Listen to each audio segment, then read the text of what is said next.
And for a city that has been at the center of trading activities for several decades, if not centuries, and therefore a point of convergence for most farmers and other actors along the agricultural value chain, I believe the decision to host the 36th edition of this event here is most appropriate.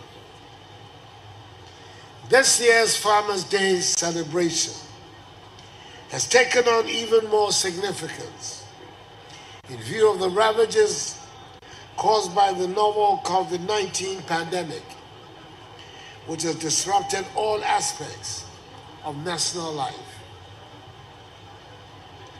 As a result of the resilient nature of Ghanaian agriculture, buoyed on by the fact that the sector has received strong support from government over the last 3 years and 10 months, we in Ghana face no shortages in food supply since the outbreak of the virus on our shores in March.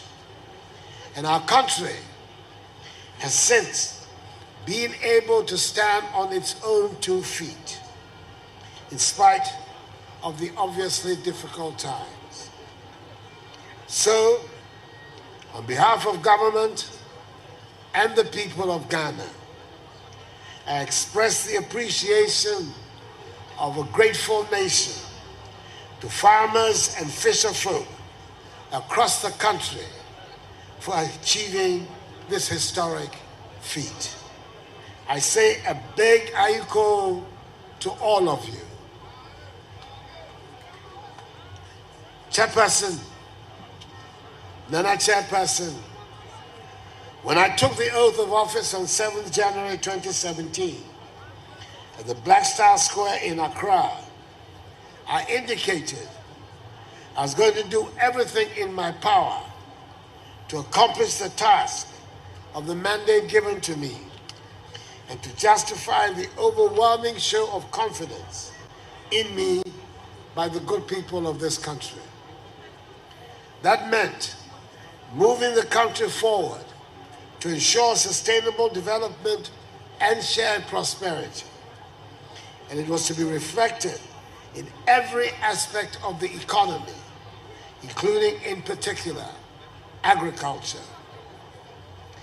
In the immediate years before my assumption of office, the performance of the agricultural sector was nothing short of abysmal, evidenced by growth rates of 0.9%, 0.9% in 2014, and 2.9% in 2016, well below the African Union target of 6% for member states. In order to remedy the situation, the Akufo-Addo government took the firm decision to embark on a well thought out through program for the modernization and transformation of Ghana's agriculture. This included 1, increasing productivity on smallholding farms. 2, enhancing food security. 3, diversifying agricultural export earnings. 4, promoting agro-industrialization and import substitution. And 5, creating jobs for the youth. This led to the birth of the Program for Planting for Food and Jobs, PFJ, in April 2017, which provided strategic direction for realizing the stated objectives. The initial focus of the program was to support the productivity and output of selected food crops through the provision of heavily subsidized improved seeds and fertilizers. The PFJ has since evolved over the years to reflect the comprehensive strategy and nature of governments to improve agriculture with the introduction of 5 modules, i.e. food crops, planting for export and rural development, tree crops model, rearing for food and jobs, livestock module, greenhouse villages, the horticulture model, and farm mechanization and agro-processing, the mechanization module. All 5 modules have contributed to the creation of the vibrant agriculture we're experiencing in Ghana, albeit with some of the modules yet to be fully implemented. Today, our nation has banished the disgraceful specter of importing tomatoes and plantain from Burkina Faso and Cote d'Ivoire, respectively. We are now a net exporter of foods, and our youth are venturing into full-time agriculture. Let me highlight a few of the successes chalked over the last 4 years to buttress further this point. 1, the food crops module. Under this module, yields of selected staples have increased appreciably. For example, those of maize and rice increased by 110% and 48% respectively from 2016 to 2019. Currently, local production of rice accounts for 50% of domestic demand, up from 32% as of 2017. The target is to become self-reliant in the production of the selected crops under this module, and we are firmly on course. All this has been made possible by the substantial increase in the distribution of improved seeds to farmers from 4,400 metric tons in 2016 to 18,333 metric tons in 2019 and 29,000 metric tons in 2020. Ghana has also made considerable strides in its effort to increase the use of fertilizer. Again, from a low of 8 kilograms per hectare in 2016, the country's average use of fertilizer increased progressively to 14 kilograms per hectare in 2017, 18 per hectare in 2018, and to 20 kilograms per hectare at the end of 2019. The success of the food crops module has also hinged on the presence of an effective extension service. Government has since 2017 recruited 2,700 extension officers, translating into an improved extension officer to farmer ratio from 1 extension officer to 1,908 farmers in 2016 to 1 extension officer to 706 farmers presently. We will hire more extension officers, God willing, in my second term of office to help us attain the UN standard of 1 extension officer to 500 farmers.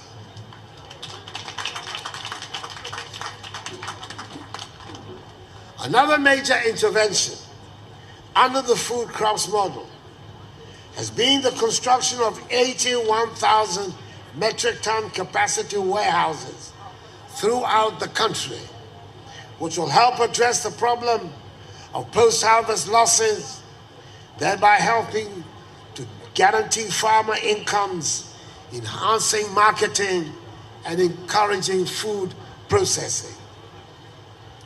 2, the tree crops model. I launched the tree crops model of PFJ, popularly referred to as the Planting for Export and Rural Development PERD, in April 2019, with the objective of diversifying export earnings from the tree crop sector, increasing farmers' incomes, creating jobs, and developing rural economies. The 7 tree crops selected for development are cashew, coffee, shea, mango, coconut, rubber, and oil palm. The target for each of these selected crops is to earn a minimum of $2 billion United States dollars each year from 2028.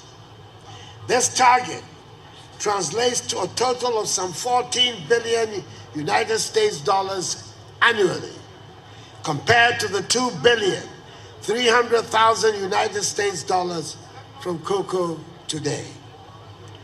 To achieve these earning targets, government has established a Tree Crops Development Authority, inaugurated a few weeks ago in Kumasi, which will ensure the regulation and development of the selected tree crops. This added focus does not mean turning our back on the crop that has been the mainstay of the Ghanaian economy for over 100 years, cocoa. Initiatives such as the $600 million United States dollar National Cocoa Rehabilitation Program and the payment of a living income differential pricing mechanism to cocoa farmers underline this continuing commitment. Consequently, the producer price for a bag of cocoa has been increased from 415 cedis to 660 cedis, the highest ever in our history.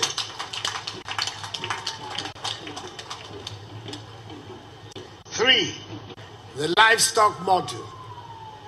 This module was instituted to scale up local production of poultry and livestock, as well as to reduce the country's dependence on meat imports, valued annually at 340 million United States dollars. Commencing in 2019, with the distribution of improved breeds of small ruminants, pigs and cockerels to farmers throughout the country, government is currently facilitating access to concessionary loans for value chain actors to support production, processing, and marketing of meat products. At full scale, it is projected to reduce progressively the importation of meat products in the country by up to 70% by the year 2025. 4, greenhouse villages. Government is promoting the greenhouse village concept to ensure the production of high-value vegetables for local consumption and to enhance the competitiveness of Ghana's horticultural products on the international market. I have thus far commissioned 3 greenhouse villages at Dewenya in the Greater Accra region, Akumadai in the Ashanti region, and Bojuase in the Central region. 296 university graduates and diploma holders have been trained, with 190 of them benefiting from an 11-month paid internship in the kibbutzim in Israel.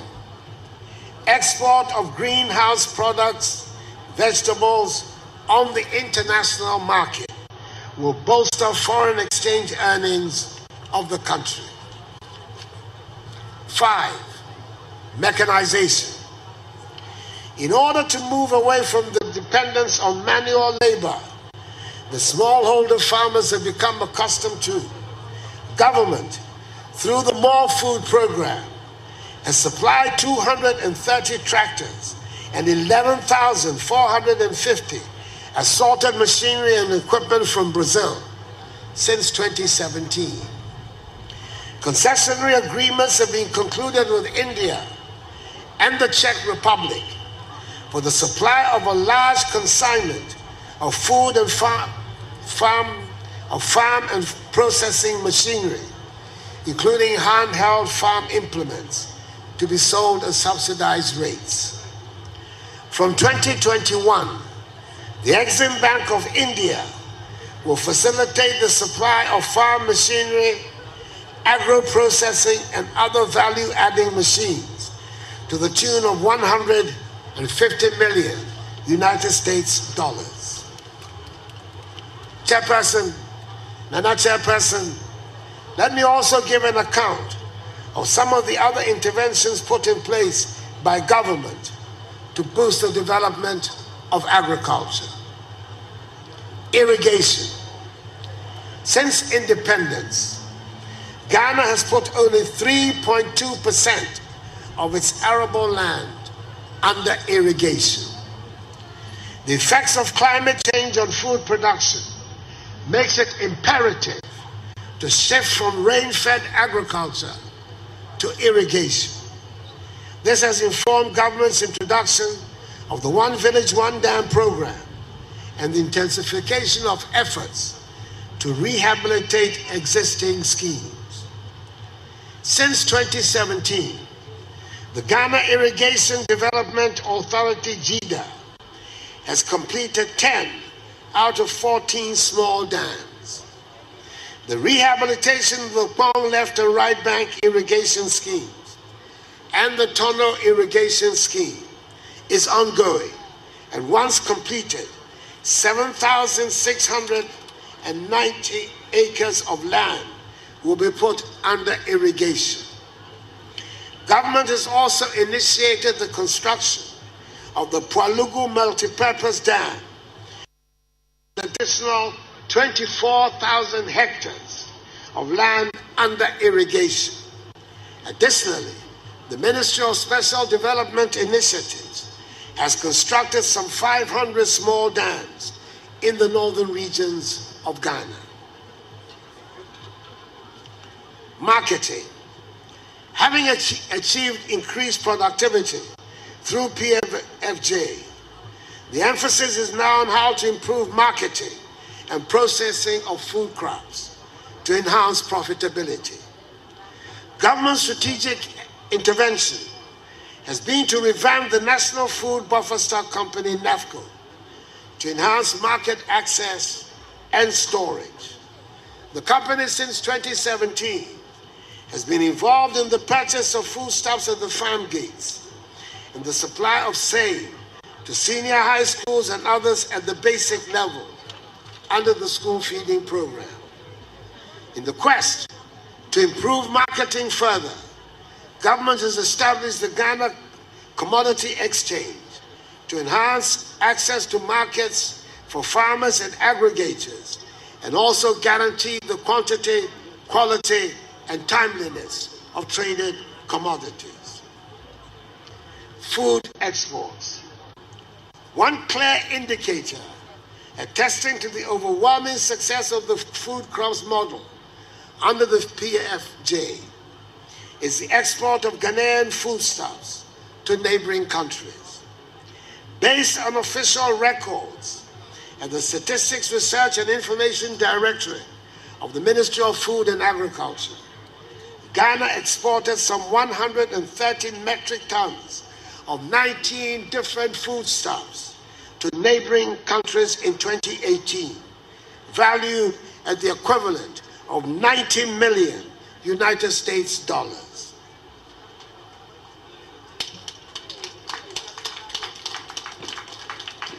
Reports of scores of traders from neighboring countries in the ECOWAS region doing brisk business in grains in the northern parts of the country are clear indications of the new business opportunities opening up in the country for agriculture. Agro-industry. It is gratifying to report that in response to government's One District, One Factory initiative, 26 new agro-processing companies, some already completed and currently operational, are springing up in the country, with more in the offing. The emergence of agro-industries in the country is attributable to the strong raw material base established through government's interventions in the agricultural sector. Fisheries. Today, as I indicated at the beginning of this speech, is not only about our farmers, but also about our fisher folk. The fisheries sector is central to government's agenda of transforming Ghanaian agriculture. And that is why we have set about to address a number of constraints hindering the development of the sector.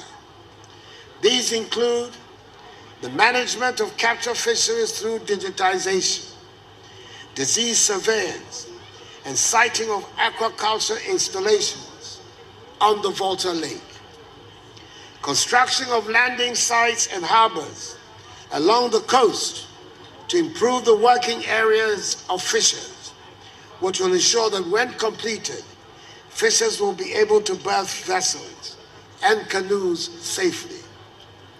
Construction of national aquaculture demonstration centers and commercial farms. Introduction of Ahoto event ovens to overcome the challenge of high levels of polycyclic aromatic hydrocarbons in smoked fish, which is injurious to human health and a deterrent to exports. And aquaculture for food and jobs, an initiative that provides support to the youth in the form of pond construction and the provision of fingerlings, is currently ongoing in 13 regions. There are plans to scale up to all regions in the year 2021. These interventions will restore the capacity of the fisheries sector, produce enough to meet domestic demand, and create jobs. As we continue the battle against COVID-19, I want to assure each and every Ghanaian the government is taking steps to arrest any adverse impact on the country's agriculture in the short, medium, and long term. The following key strategies are being implemented. They are set out in such a way that I can say.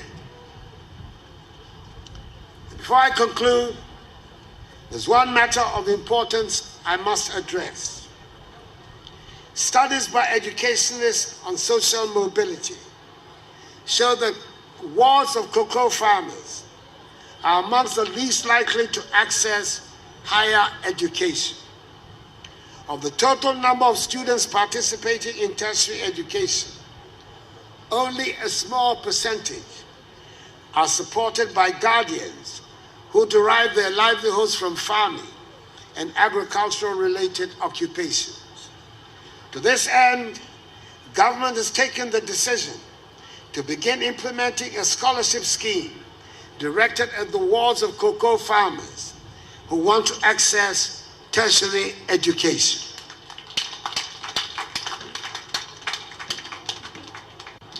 The modalities for this will be outlined very soon.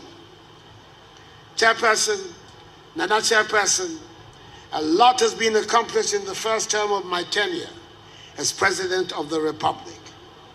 I am of the firm conviction that agriculture offers one of the best opportunities to accelerate the growth of Mother Ghana and move us to a situation beyond aid. A lot more, however, remains to be done to realize this vision. Now more than ever is the time to believe in ourselves and to liberate the energies, especially of our youth, and put our shoulders to the wheel to propel Ghana's economy. Let me, in conclusion, salute all farmers and fisherfolk and award winners across the country for their hard work, perseverance, and cooperation with government agencies during the course of the year. Winning an award is not only commendable, but also a challenge. Build on your successes and move on to even greater heights in the years ahead. May God bless our farmers and fisherfolk, and may God bless us all in our homeland, Ghana, and make her great and strong. I thank you for your attention. A standing ovation will do. Shall we all rise? Standing ovation for the president.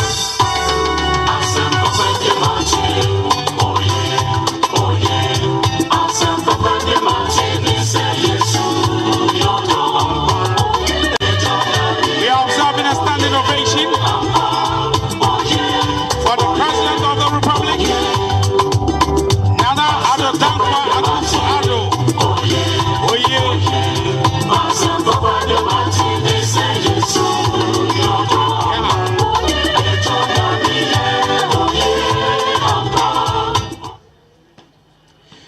Thank you very much, Your Excellency. Your Excellency, as you are aware, Techiman has been divided politically into Techiman North and Techiman South. For the past 5 days that I spent here, both the NPP parliamentary candidates have promised you 80% of the total votes. I would like to say a big thank you. The Deputy Minister, Regional Reorganization and Development, Honorable Martin Ajay Mensah Kosa,